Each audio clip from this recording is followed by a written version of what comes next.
Hello viewers, welcome to International Defense Updates. Today we will talk about Turkish drones, NATO's new defense system and other defense news. Before we start, please subscribe our channel and press the bell icon. With the war in Ukraine serving as a sobering backdrop, NATO is preparing to start the next phase of two multinational air and missile defense programs that are several years in the making. An effort to field a modular, ground-based air defense system. OGBAD that would include solutions for very short-range and medium-range defense now has 15 NATO allies and partners on board. And they hope to field the platform by 2028. At the same time, 8 nations have come together to develop a new command and control capability for surface-based air and missile defense within a similar time frame. These two programs are part of our efforts to foster multinational cooperation among allies. Camille Grand, NATO Assistant Secretary General for Defense Investment, said in an interview with Defense News. Air defense is a domain where we foresee that cooperation amongst allies would make a lot of sense, he added. Turkey has chosen the AW119T helicopter built by Italian firm Leonardo to train pilots, a government procurement official has told Defense News.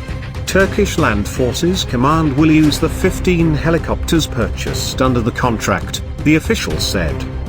June 1st, speaking on the condition of anonymity because the individual was not authorized to talk to the media. The source did not reveal the contract price.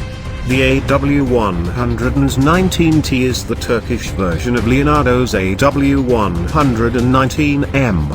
The helicopter features a digital avionics suite that shows critical flight information on 2 large, multifunction displays, enhancing situational awareness and reducing pilot workload. To enhance pilot safety, it also features a synthetic vision system that depicts a so-called highway in the sky, a moving map and a helicopter terrain avoidance warning system. Australia and Canada have accused China of conducting dangerous intercepts of maritime patrol aircraft performing routine surveillance and sanctions monitoring missions over the East and South China Seas. Australia said Sunday that a Royal Australian Air Force P-8A Poseidon was intercepted by a Chinese People's Liberation Army Air Force Shenyang J-16 fighter over the South China Sea while the former was conducting a routine maritime surveillance mission on May 26. The intercept subsequently led to a dangerous maneuver, according to a news release from the Australian Defence Department.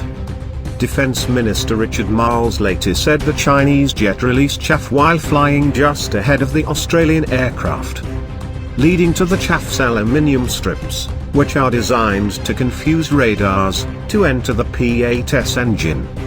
Data from flight tracking website Plane Finder showed the P-8A was most likely one of 2 operating from Clark Air Base in the Philippines, with the aircraft returning 3 hours after taking off and circling the airfield for an hour before landing.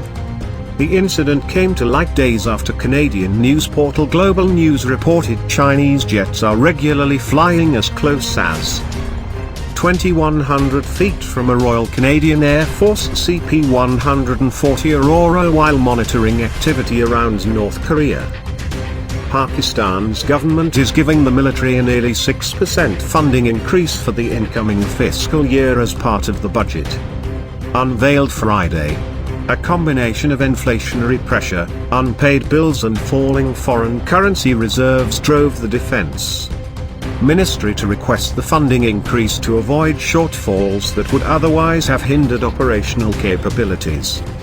Though mainly covering salary increases, some of the extra money is earmarked for infrastructure such as the continued development of Jinnah Naval Base in Ormara, the Navy's main operational base, and a naval air base in Turbat. Official figures state the 83 billion rupee increase pushes the defense budget up to nearly 1.45 trillion rupees. That implies the 2021 defense budget was about $7.49 billion. The Stockholm International Peace Research Institute, a Sweden-based think tank, found that Pakistan's military-related expenditures for 2021 came to $11.3 billion. However, the difference could come down to how the procurement budget is created. A Turkish government research agency has started to mass-produce a new miniature munition to be fitted into the Bayraktar TB2 drone made by a Turkish company Baker Makin. The laser-guided Bozok missile was developed by Jubitek Defense Industries Research and Development Institute. It has undergone multiple successful fire tests. Turkey has supplied 96 of the TB2 drones to international clients, including Poland, the first European buyer. Defense industry officials said additional prospective buyers of Turkish-made drones include the United Kingdom, Hungary, Latvia, Lithuania, Saudi Arabia, Bosnia-Herzegovina, Serbia, Slovakia, Uruguay and Albania. Engineers have extended the Bozok's range from an original 9 km to 15 km, and they are working on a more effective warhead and further extension of the range. Work is currently at the firing test stage, according to Gökhan Okumus, who manages the research institute.